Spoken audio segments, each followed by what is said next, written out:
Hello and welcome future officers on the study फंडा platform. मेरा नाम है अभिषेक और मैं आपके लिए लाया हूँ साइंस का PYQ सीरीज़। हम लोग स्टार्ट करेंगे ईयर 2021 से और आगे आने वाली बाकी की वीडियोस में हम कवर करेंगे 2009 तक के सारे क्वेश्चंस। हमारा एम ये बिल्कुल भी नहीं रहने वाला है कि एक कोई क्वेश्चन आएगा और उसको हम सीधा सॉल्व कर दें, बिल्कुल भी नहीं। बाकी के 3 ऑप्शंस आंसर्स क्यों नहीं हैं इस पर हम फोकस करेंगे, क्योंकि इसी के थ्रू हमारा मैक्सिमम रिवीजन पॉसिबल हो सकता है। ठीक है, तो आई होप कि आप सभी को ये पसंद आए। ज़्यादा से ज़्यादा आपके स्कोर्स को कमेंट कीजिएगा, ट्राई कीजिएगा हमारे साथ सॉल्व करने का, और लास्ट में जितना भी आपका टोटल स्कोर बनता है हमें बताइएगा। ठीक है, चलिए स्टार्ट करते हैं from the question number 1। Question number 1 says, the time elapsed between viewing a lightning flash and hearing the thunder of a cloud is 10 seconds. If the speed of sound and light in air are 330 meter per second and 3 into 10 to the power 8 meter per second, how far away is the storm? ठीक है, मान लीजिए कोई cloud है यहाँ पे कोई cloud है, यहाँ से थंडर एंड लाइटनिंग एक साथ हुई। ठीक है, आपको पता है कि लाइटनिंग आपको पहले दिखेगी अगर यहाँ पे कोई ऑब्जर्वर खड़ा है। लाइट की स्पीड बहुत ज़्यादा होती है साउंड के कंपैरिजन में। ठीक है, 3 लाख किलोमीटर पर सेकेंड, तो ये बहुत पहले दिख जाएगी और थंडर की आवाज़ बहुत लेट आकर के सुनाई देगी। ठीक है, तो यही जो टाइम गैप होता है बीच में, जो बीच में क्या है टाइम गैप है, ये हमें दिया हुआ है 10 सेकेंड्स। ठीक, और स्पीड ऑफ साउंड दिया हुआ है 330 मीटर पर सेकेंड। ठीक है, अब हमें बहुत ही जनरल फॉर्मूला पता है कि स्पीड क्या होता है, डिस्टेंस अपॉन में टाइम। क्या यहाँ से हम डिस्टेंस का फॉर्मूला निकाल सकते हैं, स्पीड इनटू टाइम। ठीक है, और हमें स्पीड दिया हुआ है 330, टाइम दिया हुआ है 10 सेकेंड्स, तो क्या हम इजीली यहाँ से इसको 3300 मीटर कैलकुलेट कर सकते हैं। हमारा डिस्टेंस आ गया 3300 metres. Option B is our correct answer. ठीक है, चलिए नेक्स्ट क्वेश्चन को देखते हैं। ये बोलता है कि what is the approximate wavelength of violet light in air. अब वायलेट लाइट का वेवलेंथ कितना है ये पूछा हुआ है। ठीक है, तो जो हमारा विजिबल कलर्स होते हैं हमें पता है VIBGYOR विबग्योर। ठीक है, अब विबग्योर में सबसे ज़्यादा वेवलेंथ होती है रेड की, सबसे ज़्यादा, सबसे कम वेवलेंथ होती है वायलेट की, ये भी सबको पता होगा। ठीक है, अब इसका जो वेवलेंथ है वो लाई करता है 400 नैनोमीटर से लेकर के 700 नैनोमीटर तक की रेंज में, जैसा कि आप इस टेबल में भी देख पा रहे होंगे। ठीक है, अब हमें पता है नैनोमीटर में, पर ऑप्शन में किस में पूछा है, माइक्रोमीटर में। कोई दिक्कत नहीं है, सबसे पहले नैनोमीटर में को कन्वर्ट करते हैं मीटर में, तो नैनोमीटर होता है 10 to the power -9 metres.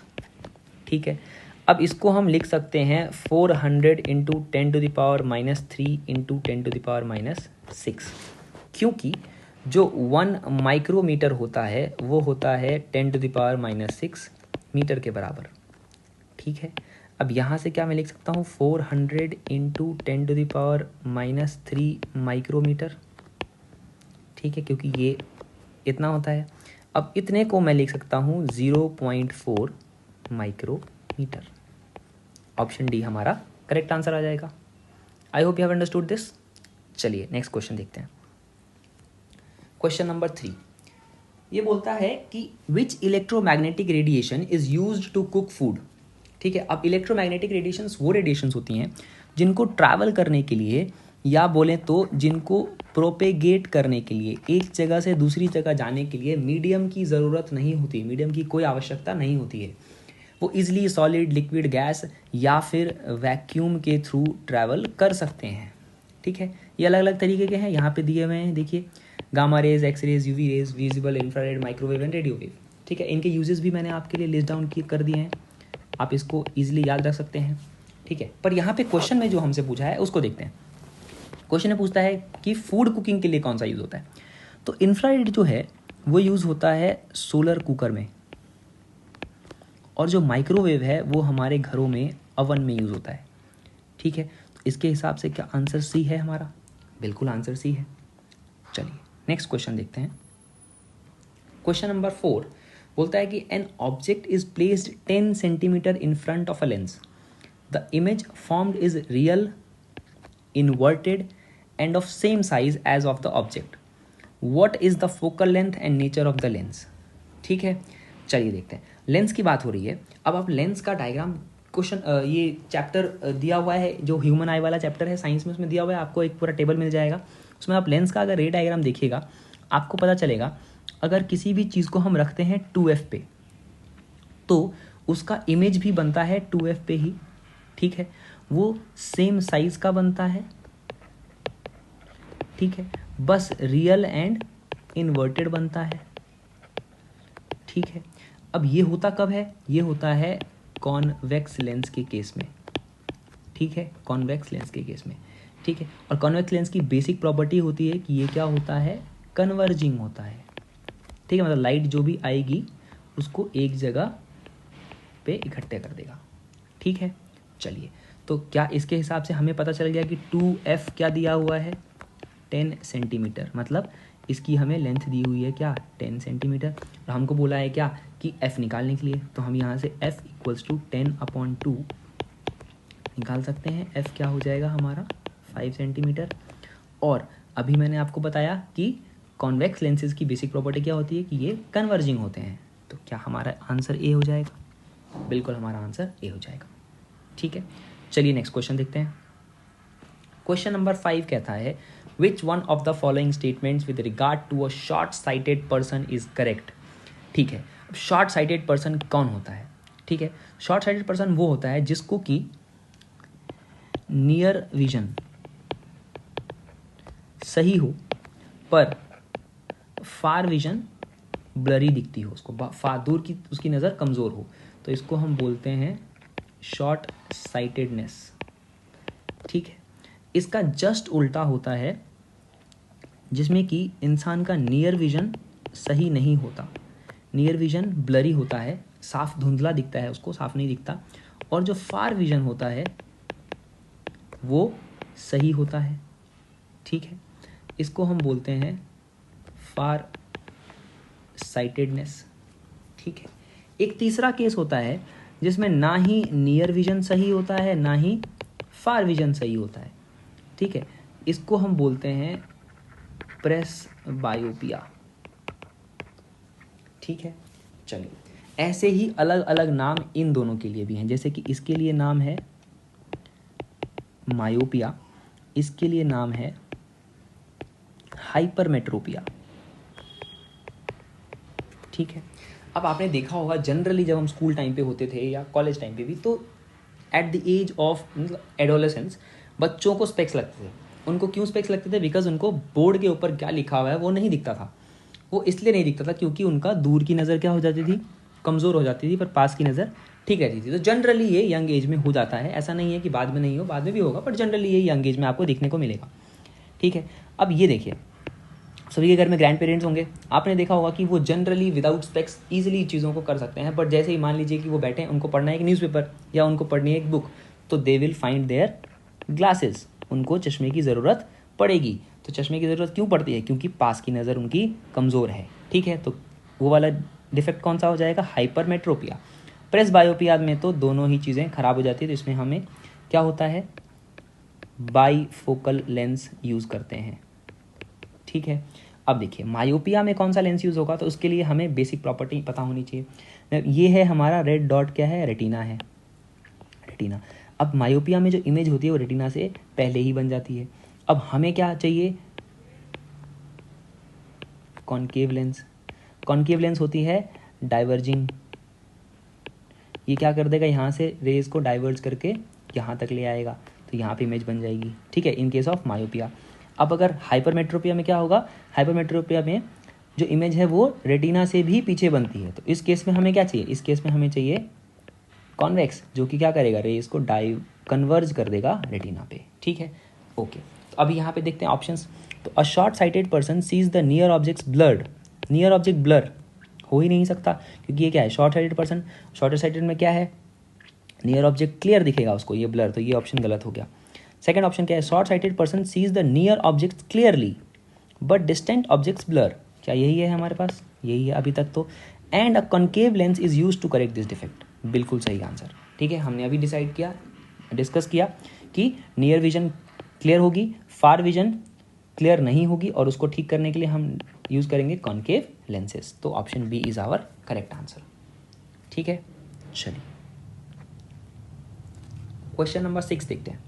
Which one of the following organelle is not found in animal cells. ठीक है, अब ये बहुत ज़्यादा फ्रीक्वेंटली आस्क क्वेश्चन है, बहुत ज़्यादा फ्रीक्वेंटली आस्क क्वेश्चन। ठीक है, बहुत बार पूछा जाता है। ठीक है, इसका आंसर है cell wall. Cell wall plant cells में तो होता है, ये जो आप आउटर लेयर देख रहे हैं येलोइश कलर का ये, बट इस एनिमल सेल्स में नहीं होता है। ठीक है, तो हमारा आंसर हो जाएगा पहले तो सी। ठीक है, इसके बाद आप देखिए तो सेल मेम्ब्रेन। सेल मेम्ब्रेन क्या करता है? सेल मेम्ब्रेन का काम होता है ट्रांसपोर्टेशन को देखना। ट्रांसपोर्टेशन आपने देखा, डिफ्यूजन होता है, ऑस्मोसिस होता है। ठीक है, तो उसमें क्या होता है, लिक्विड्स का या तो सेल के अंदर आ रहे होंगे, सेल के बाहर जा रहे होंगे, तो उसको कौन देखेगा? सेल मेम्ब्रेन उसको कंट्रोल करेगा। एंडोप्लाज्मिक रेटिकुलम, एंडोप्लाज्मिक रेटिकुलम में होता है प्रोटीन का सिंथेसिस, मतलब यहाँ पे प्रोटीन को बनाते हैं ये। ठीक है, अब एंडोप्लाज्मिक रेटिकुलम दो टाइप के होते हैं, एक होते हैं स्मूथ एंडोप्लाज्मिक रेटिकुलम और दूसरा होता है रफ एंडोप्लाज्मिक रेटिकुलम। ठीक है, सेल वॉल हमने देख लिया। फोर्थ ऑप्शन है हमारा लाइसोसोम। लाइसोसोम को बोलते हैं सुसाइडल बैग्स, सुसाइडल बैग्स। ठीक है, बहुत बार पूछा गया है, आई होप बहुत सारे लोगों को आप में से आता भी होगा।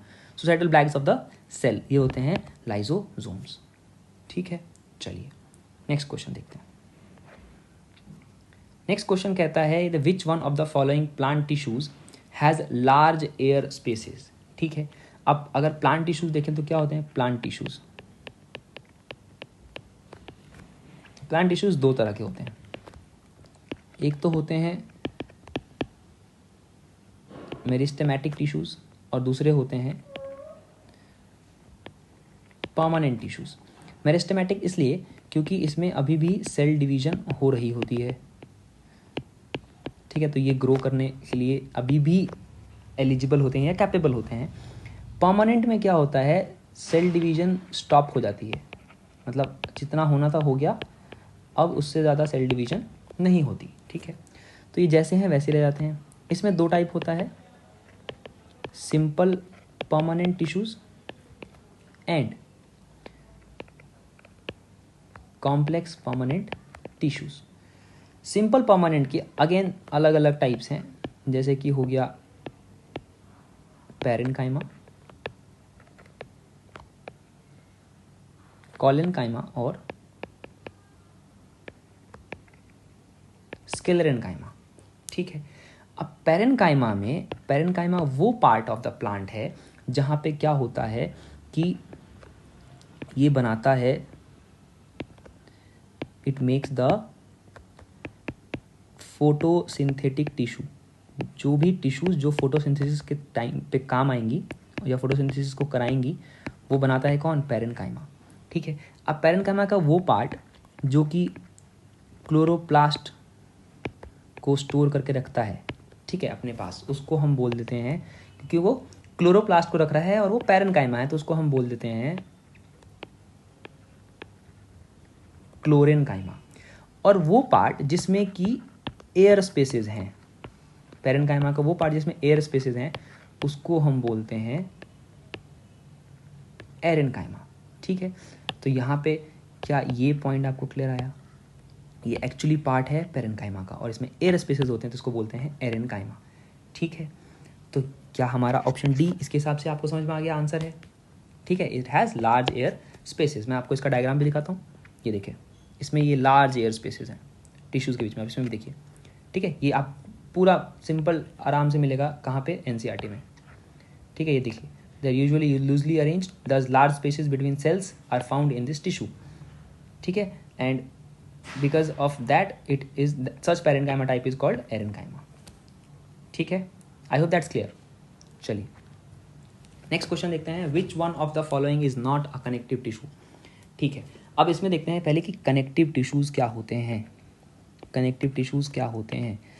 तो इट कनेक्ट्स, नाम से पता चल रहा है, इट कनेक्ट्स, वो connects what? One part of body to another. अब ठीक है, तो अब इसमें से जो जो कनेक्टिव टिश्यूज़ हैं उनके क्या क्या काम है, तो हमें पता है जो होते हैं लिगामेंट्स, ठीक है, जो लिगामेंट्स हैं वो ज्वाइन करेंगे किसको, बोन टू बोन। जो टेंडन होते हैं वो ज्वाइन करेंगे हमारे मसल्स टू बोन, ठीक है। जो कार्टिलेज है वो दो काम करता है, एक तो हमारे कुछ बॉडी पार्ट्स बनाता है, फ्लेक्सिबल टिश्यू होता है, फ्लेक्सिबल कनेक्टिव टिश्यूज, जैसे कि हो गया ईयर बनाएगा, नोज़ बनाएगा, थ्रोट के अंदर हमारा एक पार्ट होता है जिसको बोलते हैं ट्रैकिया, ठीक है, ये बनाता है। इसके अलावा ये क्या करता है, ये ल्यूब्रिकेंट का भी काम करता है, ये बनाता है, ये करता है स्मूदेंस द जॉइंट्स, जॉइंट के आसपास स्मूथनेस प्रोवाइड करता है, तो ये भी एक टाइप ऑफ कनेक्टिव टिश्यू है, ठीक है। तो ये ऑप्शन नहीं होगा, ये ऑप्शन नहीं होगा, ये ऑप्शन नहीं होगा, बचा स्मूथ मसल। स्मूथ मसल क्या होता है, smooth muscle is a type of muscular tissue, ठीक है। तो ये स्मूथ मसल ये कहाँ मिलेगा आपको, ये पूरा मिलेगा आपको डाइजेस्टिव ट्रैक्ट में, ठीक है। डाइजेस्टिव ट्रैक्ट क्या है, जो हमारा माउथ से शुरू होता है और एनस तक जाता है, ठीक है। रास्ते में आपको क्या क्या मिलेंगे, ईसोफेगस, ईसोफेगस के बाद stomach, intestine, both small and large intestine, ठीक है। तो ये सारा डाइजेस्टिव ट्रैक है, तो ये सारा जो बनता है वो कौन बनाता है, स्मूथ मसल्स बनाते हैं, ठीक है। I will show you with the diagram also. ये देखिए यहाँ पे क्या है, स्केलेटल मसल्स, तो स्केलेटल मसल्स में आते हैं अच्छा, स्केलेटल मसल से पहले ये देखिए, पहले टेंडन्स हैं, फिर हमारे लिगामेंट्स हैं और ये हमारे कार्टिलेज हैं। टेंडन्स क्या हैं, मसल को बोन से बाइंड करेंगे, लिगामेंट्स क्या करेंगे, बोन को बोन से ज्वाइन करेंगे, और कार्टिलेज क्या करेंगे, एक तो ये देखिए दो बोन्स हैं, इसके बीच में ये स्मूथनेस प्रोवाइड करने वाला कौन है, कार्टिलेज, और दूसरा मैंने आपको बताया था ये क्या क्या करता है, तो ये ईयर बनाता है, नोज़ बनाता है, ठीक है, जिसमें जो फ्लेक्सिबल बोन्स हैं हमारे वो वहाँ पे कार्टिलेजियस मसल्स होती हैं। इसके अलावा अगर मसल टिश्यूज़ में स्केलेटल मसल्स यहाँ पे आपको शोल्डर में दिखेगा, बाइसेप में दिखेगा, ट्राइसेप में दिखेगा। कार्डियक मसल्स बनाते हैं हमारे हार्ट को, और जो स्मूथ मसल्स जैसे मैंने आपको बताया कि कहाँ पे हैं, यूज़ होते हैं डाइजेस्टिव ट्रैक्ट में, ठीक है। चलिए देखते हैं नेक्स्ट क्वेश्चन। नेक्स्ट क्वेश्चन कहता है which one of the following organisms belongs to the kingdom Monera. बहुत ही सरदर्दी वाला चैप्टर है ये, समझ गया मैं, आपके चेहरे पे आ गई है, ठीक है। अब होता क्या है इसमें कि हमें ये किंगडम्स बनाने की ज़रूरत क्यों पड़ती है, तो इसलिए पड़ती है क्योंकि जो ऑर्गेनिजम्स हैं बहुत अलग अलग डिफरेंट टाइप के ऑर्गेनिजम्स हैं अर्थ पे, ठीक है। और अलग अलग कैसे हैं, तो किसी के बॉडी स्ट्रक्चर्स अलग हैं, ठीक है, बॉडी स्ट्रक्चर अलग है, किसी का क्या है सेल टाइप अलग है, फिर क्या है मोड ऑफ न्यूट्रिशंस भी अलग अलग हैं। मोड ऑफ न्यूट्रिशन का मतलब क्या है कि कुछ ऑटोट्रॉप्स हैं जो कि अपना खाना खुद बनाते हैं, कुछ हेटेरोट्रॉप्स हैं जो नहीं बना पाते हैं, ठीक है। तो ऐसे ही कुछ कुछ मतलब जो कि दूसरे पे डिपेंड करते हैं, तो ऐसे ऐसे तो सबका न्यूट्रिशन का मोड अलग है, तो सबका क्या होगा, बॉडी का स्ट्रक्चर भी अलग हो जाएगा, इसलिए उनको हमने अलग अलग किंगडम्स में डिवाइड कर दिया है। अब वो किंगडम्स कौन कौन से हैं, तो हमारे पास है मोनेरा, प्रोटिस्टा, एनिमेलिया, फंगाई और प्लांटे, ठीक है। यहाँ पे क्वेश्चन में पूछा है कि इनमें से कौन है जो कि मोनेरा से बिलोंग करता है, ठीक है। तो देखते हैं, तो जो डाई एटम और यूग्लिना है ये दोनों के दोनों बिलोंग करते हैं प्रोटिस्टा से। जो यूलोथ्रिक्स है ये बिलोंग करता है हमारा प्लांटे से। बचता है हमारा एनाबेना, जो कि हमारा आंसर है, ये है मोनेरा से, ठीक है। ये नीचे डायग्राम्स भी दिए हुए हैं, ये अपना है डाई एटम, ये यूग्लिना और ये Ulothrix. I hope that's clear. चलिए चलते हैं नेक्स्ट क्वेश्चन पे। Question number 10। अब ये क्या बोल रहा है, ये बोल रहा है which one of the following diseases does not transmit through fine droplets coming out from mouth और nose of an infected person. तो ऐसा कोई भी डिजीज जो कि माउथ या नोज से आने वाले फाइन ड्रॉपलेट्स के थ्रू ट्रांसमिट हो, उनको बोला जाता है एयर बॉर्न डिजीज़। अभी ये तो हमें बहुत अच्छे से पता है, अभी कोविड-19 पैंडेमिक ने हमें बहुत अच्छे से सिखा दिया कि एयरबॉर्न डिजीज़ क्या क्या होते हैं, ठीक है। तो ये हमें पता है, तो अब हम इजीली गेस कर सकते हैं कि निमोनिया आंसर नहीं होगा, कोविड-19 आंसर नहीं होगा क्योंकि ये तो उसके थ्रू फैलता है, ट्यूबरक्लोसिस नहीं होगा, तो बचता है HIV एड्स। अब इसके लिए बहुत सारे लोगों में मिसकंसेप्शन होता है कि it can transmit through air, but ऐसा कुछ नहीं हुआ। HIV एड्स जो है वो एक्चुअली में एक STD है। अब STD क्या होता है? It is sexually transmitted disease, ठीक है। अब इसके अलावा भी कुछ तरीके हैं जिसके थ्रू HIV एड्स फैल सकता है। तो कैसे फैल सकता है? तो ऑब्वियसली थ्रू सेक्सुअल कॉन्टैक्ट, फिर प्रेगनेंसी, अगर मदर को है तो मदर से चाइल्ड को भी हो जाएगा, फिर अगर इंजेक्शन जो था वो इन्फेक्टेड था उसके थ्रू भी हो जाएगा, फिर ठीक है। अगर ऑक्यूपेशनल एक्सपोजर, जैसे आप कोई भी डॉक्टर है तो डॉक्टर ऐसे पेशेंट्स को देखेगा तो उसके थ्रू उसको HIV का वायरस इन्फेक्ट कर सकता है। And obviously one more unfortunate way for getting HIV AIDS is blood transfusion. अगर किसी इन्फेक्टेड पर्सन के द्वारा हेल्दी पर्सन को दे दिया गया है ब्लड, ठीक है, तो उसको हो ही जाएगा, ठीक है।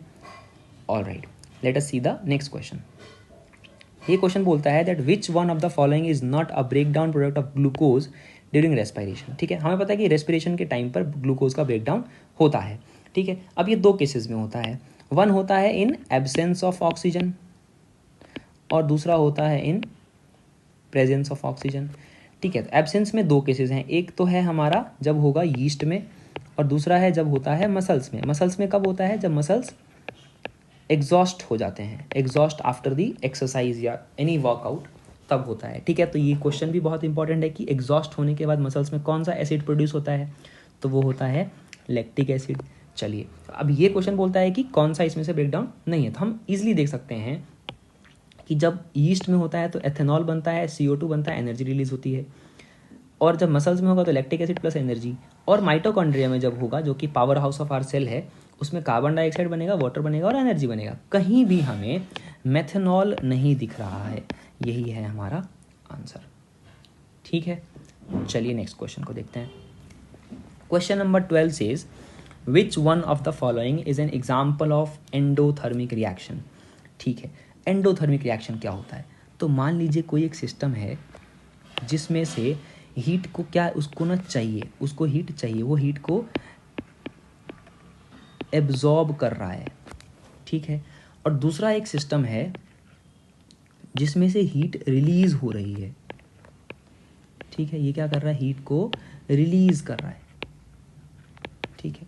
अब दो केसेस हैं, इसने हीट को क्या किया? एब्जॉर्ब, तो इसको बोल देते हैं हम एंडोथर्मिक। और इसने हीट को रिलीज किया तो इसको बोल देते हैं एक्सोथर्मिक। इसने हीट को एग्जिट किया है, अपने में से बाहर निकाला है, ठीक है। तो अब जो भी रिएक्शंस होते हैं decomposition reaction,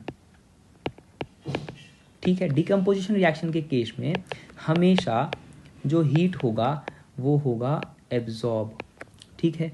it can be through light energy या फिर हीट एनर्जी या फिर इलेक्ट्रिकल एनर्जी, ठीक है। चाहे कैसे भी जाए बट हीट क्या होगी?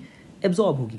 जैसे हम यहाँ देखते हैं, यहाँ पे डीकम्पोजिशन रिएक्शन है ऑप्शन नंबर बी, ठीक है। क्या हो रहा है कि अगर CaCO3 को हम देंगे हीट, हम हीट दे रहे हैं, तो ये ब्रेक डाउन होता है CaO प्लस Ca2 में। CaCO3 इज कैल्शियम कार्बोनेट, इसका कॉमन नेम होता है लाइमस्टोन। इंपॉर्टेंट नेम जो कि पूछ लेता है, कॉमन नेम क्या है CaCO3 का, ठीक है। तो ये है हमारा आंसर, क्योंकि इस केस में हीट क्या हम दे रहे हैं इसको। I hope that clear. चलिए देखते हैं अगला question. Packets of potato chips are usually flushed with which one of the following gases to prevent rancidity. अब रैंसिडिटी क्या है? Rancidity is effect of oxidation, ठीक है। ऑक्सीडेशन की वजह से रैंसिडिटी होती है। इसमें होता क्या है? इसमें खाने में से फाउल स्मेल आएगा, या फिर आप बोल सकते हैं कि अनप्लेजेंट स्मेल आएगा, ठीक। तो इसको ठीक करने के लिए या इससे बचाने के लिए, ठीक नहीं, एक्चुअली रैंसिडिटी से बचने के लिए चिप्स में डाला जाता है नाइट्रोजन गैस, जिसकी वजह से वो उसको स्टॉप करता है रिएक्शन को, ठीक है। और क्या क्या उसके अलावा वेज है रैंसिडिटी को प्रिवेंट करने के लिए? तो एयर टाइट कंटेनर्स में डाल सकते हैं, रेफ्रिजरेटर में डाल सकते हैं, एंटीऑक्सीडेंट्स डाल सकते हैं, ठीक है। और ऑब्वियसली ये नाइट्रोजन वाला केस तो है ही, ठीक है। तो आई hope that you will, this is a very common topic, तो आपको ये आता भी होगा पहले से, ठीक है। चलिए ठीक है, नेक्स्ट क्वेश्चन देखते हैं। Very easy question. According to early Indian philosophers what are the basic elements described in पंच तत्व। ठीक है, बहुत ही इजी क्वेश्चन है। क्या क्या होता था, तो अर्थ होता है, फायर होता है, वाटर होता है, विंड होती है और एयर, विंड एंड स्काई। ठीक है, तो ये 5 क्या है, हमारे पंच तत्व हैं। ठीक है, बहुत इजी क्वेश्चन है, आप इसको इजीली कर सकते हैं। ठीक है, चलिए क्वेश्चन नंबर 15 देखते हैं। Okay, this can be a tricky question to some of you. A milkman adds a small amount of baking soda to milk, this makes the pH of the milk. ठीक है, अब ये question कुछ लोगों को समझ में अच्छे से आता होगा, कुछ लोगों को इसमें प्रॉब्लम हो सकती है। ठीक है, वो प्रॉब्लम दूर कर देते हैं। ठीक है, तो देखते हैं सबसे पहले कि क्या होगा, pH क्यों, उसका pH का हम बढ़ा रहे हैं कि कम कर रहे हैं, क्या कर रहे हैं। ठीक है, सबसे पहले देखते हैं pH। तो pH स्केल होती है यहाँ पे, ये 0 से लेकर के 14 तक, इसमें बीच में होता है 7 जो कि होता है न्यूट्रल। ठीक है, ओके। अब जो मिल्क है, मिल्क का pH कितना होता है, तो मिल्क होता है 6.5 पे। ठीक है, दूसरा आता है हमारा बेकिंग सोडा, बेकिंग सोडा होता है 8.3 पे, बेकिंग सोडा। ठीक है, ओके। अब हम सीधी सी बात है कि मिल्क को pH हम यहाँ पे क्या करेंगे कि एल्कलाइन बनाने की कोशिश करेंगे। 6.5 में 8.3 मिलाया जा रहा है, तो इन दोनों के बीच में कहीं पे आएगा। ठीक है, तो जाहिर सी बात है कि इसको एसिडिक तो हम और नहीं बना रहे हैं, क्योंकि एसिडिक अगर बनाएंगे तो उससे क्या होता है, दूध फट जाता है। ठीक है, जो दूध की बेसिक प्रॉपर्टी होती है कि दूध टेम्परेचर बढ़ने के साथ साथ एसिडिक होता जाता है और वो दूध फट जाता है। दूध फट जाएगा, फिर वो किसी लायक बचेगा नहीं। तो पहले ही ये दोनों ऑप्शन हमारे कट गए, स्ट्रांगली एसिडिक और वीकली एसिडिक हम नहीं बना रहे हैं। फिर आता है एल्कलाइन। एल्कलाइन का मतलब क्या होता है कि बेसिक नेचर। ठीक है, अब ऐसा तो है नहीं कि 6.5 से सीधा उसको हम 14 कर देंगे, ऐसा कर ही नहीं सकते हैं। और 14 करना भी इन एनी केस हम कर भी देते हैं, तो 14 करना is not at all good, क्योंकि हमें पता है जो बहुत ज़्यादा स्ट्रांग बेसिक चीज़ होती है वो होती है कोरोसिव नेचर की, मतलब वो जिस सरफेस पे होगी उस सरफेस को ख़राब कर देगी, उसको उसके लेयर को ख़राब कर देगी। तो क्या वो दूध हम पिएंगे हमारे लिए अच्छा रहेगा? बिल्कुल भी अच्छा नहीं रहेगा। तो हम इसको बस क्या करेंगे, थोड़ा सा एल्कलाइन करेंगे, वीकली एल्कलाइन करेंगे यहाँ तक, ताकि ये तुरंत थोड़ा बहुत टेम्परेचर बढ़ने से क्या होता है कि फटेगा नहीं दूध। ठीक है, उसको हम बोलते हैं सार मिल्क। ठीक है, आपने देखा होगा कुछ कुछ लोग होते हैं जो पानी मिलाते हैं, तो वो तो खैर अब उनको नॉलेज नहीं है, पर कुछ पढ़े लिखे लोग हैं तो वो क्या करेंगे कि वो बेकिंग सोडा मिलाएंगे। दूध दिया होगा हमारा, वो बेकिंग सोडा मिलाएगा, उससे क्या होगा, दूध की लाइफ स्पैन बढ़ जाती है। ठीक है, चलिए नेक्स्ट क्वेश्चन देखते हैं। It says which one of the following metal oxides does not usually react with sodium hydroxide? Again a very good question. ठीक है, इसको देखते हैं। सोडियम हाइड्रोक्साइड क्या होता है, NaOH। ठीक है, अब इसको देखते हैं हम यहाँ पे कि सबसे पहले ऑप्शन बी देखिए एल्यूमिनियम ऑक्साइड। एल्यूमिनियम ऑक्साइड क्या होता है, ये होता है एम्फोटेरिक ऑक्साइड। एम्फोटेरिक ऑक्साइड क्या होते हैं, जो both acidic and basic nature show करें। ठीक है, both acidic and basic nature show करें। ठीक है, अब अगर ये बोथ एसिडिक और बेसिक नेचर शो करेंगे तो ऑब्वियसली बेस के साथ तो रिएक्ट करेंगे, तो ये आंसर हमारा नहीं होगा। ठीक है, फिर देखते हैं हम कॉपर ऑक्साइड। तो जो कॉपर ऑक्साइड है CuO, ये करता है न्यूट्रलाइजेशन रिएक्शन। किसके साथ न्यूट्रलाइजेशन रिएक्शन करता है, किसके साथ, विद NaOH। न्यूट्रलाइजेशन रिएक्शन में क्या होता है, सॉल्ट प्लस वाटर बनता है। ठीक है, तो ये NaOH के साथ रिएक्शन करेगा। ठीक है, तो ये भी आंसर नहीं है। फिर आते हैं पोटेशियम ऑक्साइड पे। तो पोटेशियम ऑक्साइड क्या करेगा, पोटेशियम ऑक्साइड होता है K2O। ठीक है, अब K2O जब रिएक्ट करेगा NaOH के साथ, अगर आपको पता है रिएक्टिविटी सीरीज क्या होती है, इसमें पोटेशियम जो होता है वो सोडियम से ऊपर होता है, मतलब मोर रिएक्टिव है, तो ये इजीली क्या कर देगा, इसको डिस्प्लेस कर देगा। तो यहाँ बनता है KOH प्लस Na2O। ठीक है, तो ये भी आंसर हमारा नहीं है, तो बचता है क्या, एक ही, calcium oxide. This is our answer. ठीक है, I hope that is clear to you. चलिए अगला क्वेश्चन देखते हैं। Question number 17, which when calcium metal reacts with sulfuric acid the reaction stops after a short while, why? Okay, सबसे पहले reaction देखते हैं. अगर हम कैल्शियम मेटल का रिएक्शन कराएंगे सल्फ्यूरिक एसिड के साथ तो ये बनेगा calcium sulphate plus hydrogen gas evolve होगी. ठीक है, तो अब होता क्या है, मान लीजिए ये एक कैल्शियम मेटल का ब्लॉक है. ठीक है, अब जैसे ही इसका रिएक्शन होगा H2SO4 के साथ तो इसके ऊपर ना एक पतली सी लेयर बन जाएगी, किसकी, कैल्शियम सल्फेट की. ये लेयर जो है ये बनेगी कैल्शियम सल्फेट की. अब ये जो लेयर बन जाता है ये इसको स्टॉप कर देता है, stops it from further reaction. ठीक है, ओके. अब देखिए तो इसके हिसाब से हम ऑप्शंस देखते हैं. तो ऑप्शन ए क्या बोलता है, the reaction of calcium with sulphuric acid is not feasible. Not feasible तो हो ही नहीं रहा, ऐसा तो है ही नहीं, फिजिबल है, रिएक्शन हो रहा है, तो ये आप आंसर नहीं है. Second option says formed calcium sulphate is insoluble in water and covers the calcium metal preventing it from further reaction. ठीक है, ये वाला आंसर हमने बिल्कुल सही अभी भी यही डिस्कस किया है, तो option B is our correct answer. ठीक है, बाकी के सारे ऑप्शंस बिल्कुल गलत हैं. चलिए नेक्स्ट क्वेश्चन देखते हैं. क्वेश्चन नंबर 18 बोलता है when a white light beam is made to fall on a hollow prism filled with water, it breaks into 7 constituent colors. Which of the following colors suffer the maximum angle of deviation?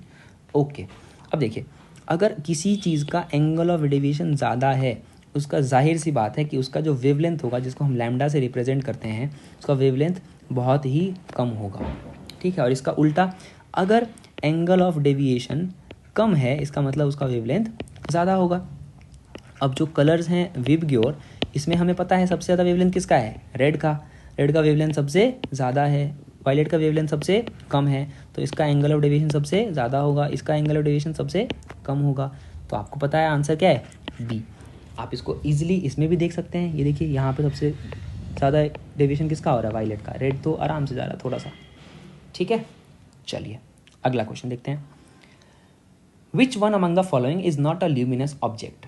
Okay, अब luminous object क्या होता है, तो luminous objects वो सारे objects होंगे, luminous objects वो होंगे जिनके पास अपनी लाइट होगी, हैव ओन लाइट. और इसके उल्टे होंगे कौन, non luminous. Non luminous objects do not have own light.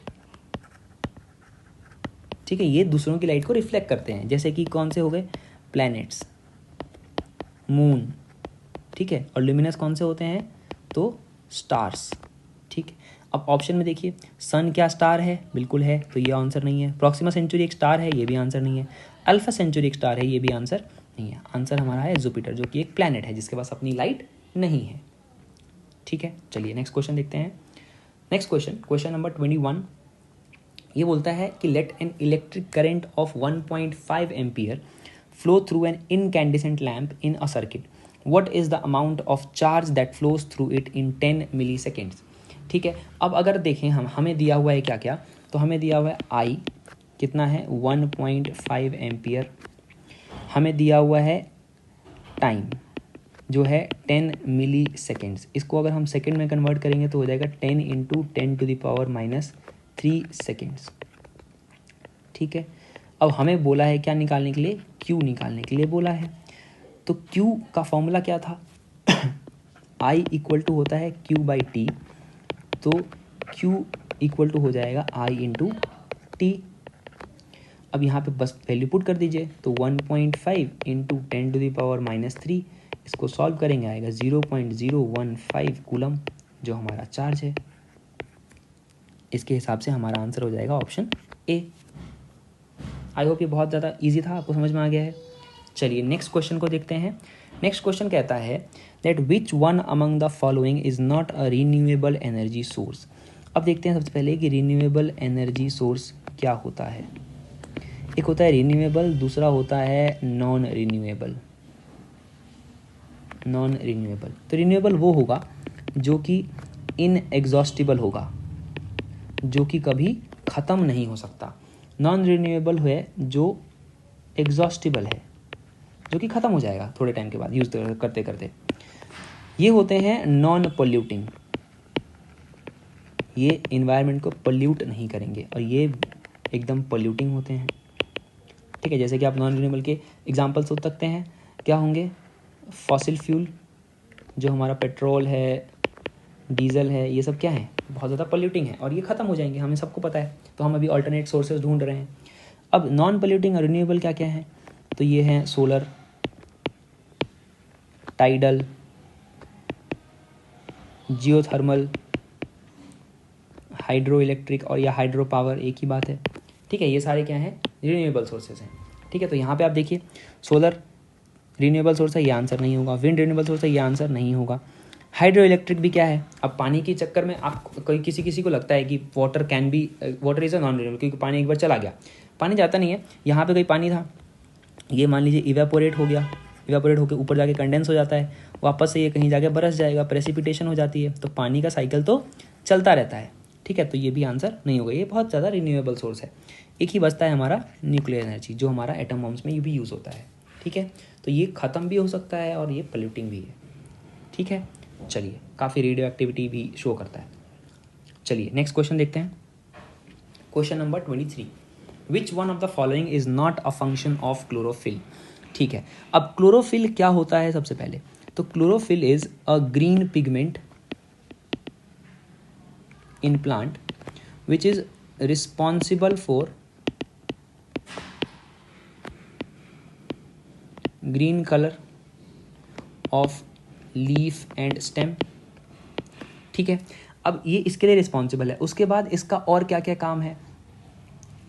तो ये होता है बहुत ज़्यादा necessary, it is required for photosynthesis. अगर ये नहीं होगा तो फोटोसिंथेसिस हो ही नहीं सकती। ठीक है, और इसके फंक्शंस क्या क्या हैं? तो ये क्या करता है? फोटोन को एब्जॉर्ब करता है। ठीक है, ये वाटर को स्प्लिट करता है, स्प्लिट्स वाटर। ठीक है, और दूसरी तो ये क्या करता है कि लाइट एनर्जी जो है उसको कन्वर्ट करता है केमिकल एनर्जी में ड्यूरिंग फोटोसिंथेसिस, जिसको कि कहते हैं कि plant is making their food, plant अपना खाना बना रहे हैं। ठीक है, तो अब देखिए, स्प्लिटिंग ऑफ वाटर इसका फंक्शन है, तो ये ऑप्शन नहीं होगा। एब्जॉर्प्शन ऑफ फोटोन मतलब लाइट एनर्जी, तो ये भी एक आंसर, इसका आंसर नहीं है, ये इसका फंक्शन है। तो ठीक है, ये भी आंसर नहीं होगा। फिर option D, conversion of light energy into chemical energy, हमने अभी डिस्कस किया, ये भी आंसर नहीं होगा। तो बचता है option C, oxidation of carbohydrate. चलिए क्वेश्चन नंबर 24 देखते हैं। It says which one of the following statements about the life process in single cell organism is not correct? ठीक है, अब सिंगल सेल ऑर्गेनिज्म है, उसमें एक ही सेल होगा। ठीक है, अब इसमें बहुत सारी ऑर्गन की बात हो रही है, तो मैं आपको एक बेसिक नॉलेज दे देता हूँ कि अगर सेल्स हैं, सेल्स क्या करेंगे? कंबाइन करेंगे तो बनते हैं टिश्यूज, और अगर टिश्यूज कंबाइन करेंगे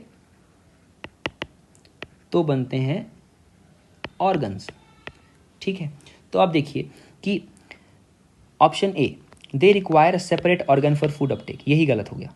ठीक है, इट इज़ नॉट करेक्ट, तो ये हमारा आंसर है, क्योंकि इनको अलग ऑर्गन तो कहाँ बना सकते हैं? इनके पास सेल ही एक है, तो ये टिश्यू ही नहीं बना सकते हैं, और टिश्यू ही नहीं बनेगा तो ऑर्गन तो बहुत दूर की बात है। ठीक है, आप इसका एग्जाम्पल यहीं पे देख सकते हैं, अमीबा है, अमीबा की ये सूडोपोडिया बोलते हैं इसको, इसके लेग्स की, ये लेग नहीं होते बट इसको इसकी लेग की तरह ये यूज़ करता है फॉर इट्स ट्रांसपोर्टेशन, तो इसको बोलते हैं सूडोपोडिया। तो अब सूडोपोडिया से ही ये क्या करता है? खाने को ऐसे एनवेलप कर लेता है, घेर लेता है, उसको खाने को अंदर ले लेता है, फिर डाइजेस्ट कर देता है, उसका जो भी उसका एक्सक्रीटेड आइटम है वो उसी के थ्रू बाहर निकाल देता है। तो उसके पास एक ही सेल है, उसी से ये सारे काम करता है। ठीक है, तो फर्स्ट ही ऑप्शन हमारा गलत हो गया। ठीक है, that is our answer. Okay, चलिए next question is which one of the following organisms does not possess notochord at any stage of its life cycle? ठीक है, चलिए तो पहले देखते हैं कि नोटोकॉर्ड क्या होता है। अब नोटोकॉर्ड क्या है? तो notochord is a rod like structure, rod like structure which is present या फिर formed on dorsal side. Dorsal side होता है बैक पोर्शन, ठीक है, जो कोई बॉडी है तो उसका अगर फ्रंट साइड है वो होता है वेंट्रल साइड, और जो बैक साइड है वो होता है डॉर्सल साइड। ठीक है, ओके। तो ये है रॉड लाइक स्ट्रक्चर जो कि डॉर्सल साइड पे प्रेजेंट होता है, और it is also known as, जिससे कि इस पॉइंट से आपका क्लियर हो जाएगा, it is also known as backbone. ठीक है, ये बैकबोन होता है। ठीक है, तो अब इसको मैं आपको, ये आपने नोटोकॉर्ड का फंक्शन देख लिया, नोटोकॉर्ड का डेफिनेशन देख लिया है, इसका बेसिक जो नॉलेज है, अब इसको मैं आपको डायग्राम के थ्रू समझाता हूँ। ये देखिए, तो सबसे पहले जो हमारा ये डायग्राम है, ये है हमारा हर्ड मेनिया। ठीक है, ये है हमारा एक्सोकिटस, और ये है हमारा holothuria, and this is our salamander. अब देखिए, बैकबोन ढूंढना है हमें, क्या इसमें ये इसका बैकबोन है? दिया हुआ है, बिल्कुल दिया हुआ है। एक्सोकिटस में भी इसका ये बैकबोन है जो उसके डॉर्सल साइड पे है, बैक साइड पे है। सैलामेंडर में भी इसका बैकबोन है। ठीक है, बट होलोथूरिया, जिसका कि कॉमन नेम सी क्यूकम्बर भी होता है, इसमें कोई भी बैकबोन आपको देखने को नहीं मिलेगा, and that is why it is our answer. I hope that's clear. चलिए नेक्स्ट देखते हैं। Which one of the following pairs is not correctly matched? ठीक है, तो फोटोट्रोपिज्म, जियोट्रोपिज्म, कीमोट्रोपिज्म और हाइड्रोट्रोपिज्म की बात हो रही है यहाँ पे। फोटो का मतलब, थोड़ी देर पहले हमने देखा था फोटोन। फोटो का मतलब होता है लाइट यहाँ पे। अब लाइट के रिस्पॉन्स में जो ग्रोथ होती है प्लांट की, उसको बोलते हैं पॉजिटिवली फोटोट्रोपिज्म। ठीक है, आपने ये एक्सपेरिमेंट देखा हुआ, अगर हम किसी गमले को ऐसे टेढ़ा करके लिटा दें तो इसमें जो प्लांट होता था वो इधर, उसका अपर पार्ट जो उसका शूट है वो ऊपर की तरफ ग्रो करता था, और उसका रूट नीचे की तरफ। ठीक है, क्योंकि ये लाइट के रिस्पॉन्स में ग्रो करता है और ये ग्रेविटी के रिस्पॉन्स में। ठीक है, तो यहाँ पे देखिए, पॉजिटिव फोटोट्रोपिज्म शूट करता है, पॉजिटिव जियोट्रोपिज्म रूट करता है, यहाँ पे हमने देख लिया। फिर कीमोट्रोपिज्म होता है कि कोई भी आउटसाइड केमिकल, जो कोई भी केमिकल कोई भी चीज़ बाहर से आए उसके रिस्पॉन्स में ग्रोथ, तो पॉलन ग्रेन्स के थ्रू वो होता है। तो ऑप्शन सी भी अभी यहाँ पे सही से मैच हो रखा है। ऑप्शन डी है हाइड्रोट्रोपिज्म। ये हाइड्रो मीन्स वाटर, तो ये वाटर के रिस्पॉन्स में होना चाहिए, लेकिन हमारे पास आंसर में यहाँ पे क्या है, फ्लावर, तो ये मतलब ये गलत है, और यही हमसे पूछा है विच इज़ नॉट करेक्ट, तो option D is our right answer. यहाँ पे आपके लिए मैंने डेफिनेशंस भी अटैच कर दिए हैं, you can take a screenshot for this and remember it in your mind. Alright, let's go to the next question. Question number 27.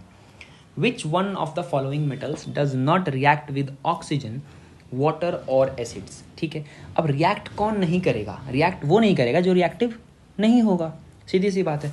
तो देख लेते हैं कि रिएक्टिविटी सीरीज क्या है। रिएक्टिविटी सीरीज आपको याद करना है। ठीक है, आई होप अब आपको याद रहेगा आज के बाद। केदारनाथ का माली आलू ज़रा फीके पकाता है। ठीक है, इसके आगे का देखेंगे तो हाई कोर्ट है आपकी। ठीक है, आप में ये तीनों आ गए, AAP। अब देखिए, फर्स्ट लेटर्स आप याद रखिएगा, पोटेशियम, सोडियम, कैल्शियम, मैग्नीशियम, ये Mg हो जाएगा। ठीक है, aluminium, zinc, iron, lead, hydrogen, और फिर हाइड्रोजन से नीचे, ये भी हाइड्रोजन ही है, हाइड्रोजन से नीचे copper, mercury, silver, gold, platinum. ये जो ऊपर के एलिमेंट्स हैं ये क्या हैं, मोर रिएक्टिव, और जो नीचे वाले हैं वो क्या हैं, लेस रिएक्टिव। तो सीधी सी बात है, ये सब क्या है, लेस रिएक्टिव है। इसमें से ये क्या है, गोल्ड, AU जो होता है दैट इज ऑरम, AURUM। ठीक है, ये होता है गोल्ड, ये होता है बहुत लेस रिएक्टिव। इसीलिए यही रीज़न है कि सिल्वर, गोल्ड और प्लेटिनम के बहुत सारी ज्वेलरीज बनती हैं। ठीक है, आई होप कि आपको ये समझ में आया, आप इसको याद रखिएगा, बहुत काम आएगा। ठीक है, नेक्स्ट क्वेश्चन देखते हैं। Which one of the following metals produce hydrogen with cold water? ठीक है, अब अभी देखिए, अभी काम आ गया। ये जो है ऊपर के एलिमेंट्स, पोटेशियम और सोडियम, ये बहुत ज़्यादा रिएक्टिव होते हैं, हाईली रिएक्टिव, इतने रिएक्टिव कि ये कोल्ड वाटर के साथ भी रिएक्ट कर लेते हैं। ठीक है, तो अगर आप रिएक्शन देखेंगे सोडियम प्लस वाटर ये बनाता है NaOH plus H2 gas release होती है। H2 गैस इतनी ज़्यादा रिलीज होती है कि ऑक्सीजन के प्रेजेंस में क्या कर लेता है, इट कैचेस फायर, जैसा कि आप इसमें देख पा रहे होंगे। ठीक है, बहुत ही ज़्यादा तेज वायलेंट रिएक्शन होता है, आग लग जाती है, पानी में आग लग जाएगी। ठीक है, तो ये कौन है, सोडियम, हमारा आंसर। ठीक है, चलिए अगला क्वेश्चन देखते हैं। अगला क्वेश्चन कहता है the manganese is extracted by heating manganese dioxide with aluminium powder, which one of the following statements with regard to the reaction is correct. ठीक है, चलिए देखते हैं। सबसे पहले रिएक्शन देखते हैं। तो अगर हम रिएक्ट कराएंगे मैंगनीज डाइऑक्साइड को एल्यूमिनियम के साथ, तो यहाँ पे बनता है aluminium oxide plus manganese plus heat. बहुत ज़्यादा हीट रिलीज़ होती है, बहुत हाई अमाउंट में। ठीक है, इतना हाई अमाउंट में कि जो मैंगनीज़ मिलता है ना, वो मैंगनीज़ मॉल्टन स्टेट में होता है, पिघला हुआ होता है। ठीक है, तो इसकी वजह से अब क्या हो रहा है, हीट जो है सिस्टम में से रिलीज़ हो रही है। तो अब आप बता देंगे आंसर क्या है इसका। इसका आंसर होगा कि ये कौन सा रिएक्शन है, एक्सोथर्मिक रिएक्शन है। इसको हमने अभी थोड़ी देर पहले बात करी थी। ठीक है, तो हमारा आंसर हो जाएगा the reaction is exothermic. I hope that is correct. आपको समझ में आया, you will tell us in the comment section. Okay, question number 30। ठीक है, देखते हैं which one of the following properties decreases across the periodic table from left to right and increases from top to bottom. ठीक है, चलिए इसको मैं आपको पीरियोडिक टेबल के जरिए समझाऊंगा, बट सबसे पहले देखिए एटॉमिक रेडियस कॉन्सेप्ट। ठीक है, अगर हम लेफ्ट से राइट जाते हैं तो हमारे पास, अगर मैं ग्रुप पीरियड 3 की बात करूं तो एलिमेंट्स कुछ ऐसे हैं, sodium, magnesium, aluminium, silicon, phosphorus, sulphur, chlorine and argon. अगर हम इनके कॉन्फ़िगरेशंस देखेंगे तो क्या होगा, 281, 282, 283, 284, 285, 286, 287 और 288। ठीक है, ये इनके कॉन्फ़िगरेशंस हैं। अब इसमें कॉमन क्या है कि शेल्स जो हैं, नंबर ऑफ शेल्स जो हैं वो क्या है, सेम, सब में 3 है बस। ठीक है, लेकिन इलेक्ट्रॉन्स बढ़ रहे हैं तो प्रोटॉन्स भी बढ़ रहे होंगे। इसका मतलब क्या होगा कि पॉजिटिव और नेगेटिव चार्जेस के बीच का फोर्स बढ़ेगा, इलेक्ट्रोस्टैटिक फोर्सेस बढ़ेंगे तो क्या करेगा, जो न्यूक्लियस जो कि पॉजिटिवली चार्ज है वो इलेक्ट्रॉन्स को जो कि नेगेटिवली चार्ज है खींचेगा अपनी तरफ, और इसकी वजह से एटॉमिक साइज क्या होगा, डिक्रीज होगा। ये कब होगा, जब शेल्स नहीं बढ़ रहे, नंबर ऑफ शेल्स सेम है। ठीक है, इतना समझ में आया। ओके, अब यही चीज़ अगर हम, ये लेफ्ट टू राइट देखा था, अब यही चीज़ अगर हम टॉप टू बॉटम देखेंगे तो क्या होगा। टॉप टू बॉटम में क्या होता है, सबसे पहले देखिए लिथियम का कितना होता है, 2 1, फिर सोडियम 281, फिर आता है पोटेशियम 281, ऐसे ही पोटेशियम के बाद आता है रुबिडियम 2881, ऐसे ही सो ऑन। इसमें क्या हो रहा है, शेल्स बढ़ रहे हैं तो केस में 2 शेल, फिर 3 शेल, फिर 4 शेल, फिर 5 शेल, तो क्या होता है, न्यूक्लियस का कंट्रोल कम हो जाता है आउटर शेल से। ठीक है, तो इस टाइम पे रेडियस, एटॉमिक रेडियस बढ़ता है।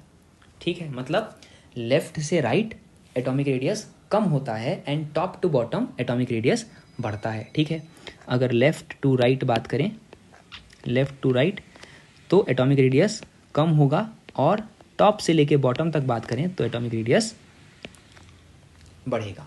ठीक है, आंसर तो हमारा यही आ गया। ठीक है, बट अभी मैंने यह कॉन्सेप्ट आपको बताया है इसलिए क्योंकि अभी बाकी के 3 ऑप्शंस जो हैं उसको हम डिस्कस करने वाले हैं। ठीक है, तो अभी देखिए पीरियोडिक टेबल में अब अगर एटॉमिक रेडियस कम होगा, ठीक है, एटॉमिक रेडियस कम होगा, सबसे पहला ऑप्शन देखते हैं, आयनाइजेशन एनर्जी। आयनाइजेशन एनर्जी होती है कि किसी भी एटम में हम इलेक्ट्रॉन में उसमें से हम निकाल सकें, उसके लिए कितनी एनर्जी चाहिए। तो अगर इधर से हम इधर आ रहे थे तो एटॉमिक रेडियस या एटॉमिक साइज क्या हो रहा था, कम हो रहा था, मतलब न्यूक्लियस का कंट्रोल ज़्यादा होगा, तो आयनाइजेशन एनर्जी भी क्या होगी, ज़्यादा होगी। पर जब भी हम नीचे जा रहे थे तो आयनाइजेशन एनर्जी, क्योंकि शेल क्या हो रहे थे, बढ़ रहे थे, साइज भी बढ़ रहा था, तो आयनाइजेशन एनर्जी कम हो जाएगी। तो क्या इसमें ये होगा, लेफ्ट से राइट में बढ़ेगा, टॉप टू बॉटम में कम होगा। इलेक्ट्रॉन एफिनिटी क्या होती है, इलेक्ट्रॉन एफिनिटी होती है कि इसका आयनाइजेशन एनर्जी का जस्ट उल्टा। अभी हम इलेक्ट्रॉन निकाल रहे थे, इलेक्ट्रॉन एफिनिटी में इलेक्ट्रॉन को हमें डालना है किसी शेल में, तब क्या एनर्जी लगेगी। तो जाहिर सी बात है, अगेन साइज़ छोटा है तो एनर्जी ज़्यादा लगेगी, साइज़ बड़ा है तो एनर्जी कम लगेगी। इलेक्ट्रोनेगेटिविटी, अब सबसे ज़्यादा इलेक्ट्रोनेगेटिव एलिमेंट होता है फ्लोरीन, फ्लोरीन, ठीक है। तो लेफ़्ट से राइट आएंगे तो इलेक्ट्रोनेगेटिविटी क्या होगी, बढ़ेगी। ऐसे ही टॉप टू बॉटम जाएंगे तो इलेक्ट्रोनेगेटिविटी कम होगी, तो ये भी वही, ठीक है। तो आपको जो बोला है क्वेश्चन में कि decreases across the periodic table, across मतलब लेफ्ट से राइट, तो ये वाला हो गया डिक्रीजेज, और increases from top to bottom, तो ये वाला हो गया। तो ये हमारा आंसर है ऑप्शन डी। ओके, चलिए, okay, so that's it for today's session. If you have any doubts, you can contact us on the WhatsApp and you can join our Telegram channel. Link will be in the description. ठीक है, do share your score, जितना भी आपने अभी तक आपने attempt किया होगा, आपका सही जो भी हुआ है आप बताइए, कौन सा पार्ट आपको समझ आया, कौन सा पार्ट समझ नहीं आया, प्रॉब्लम्स होगी, we'll make that happen in the next session. Thank you so much for your support. I will see you in the next one.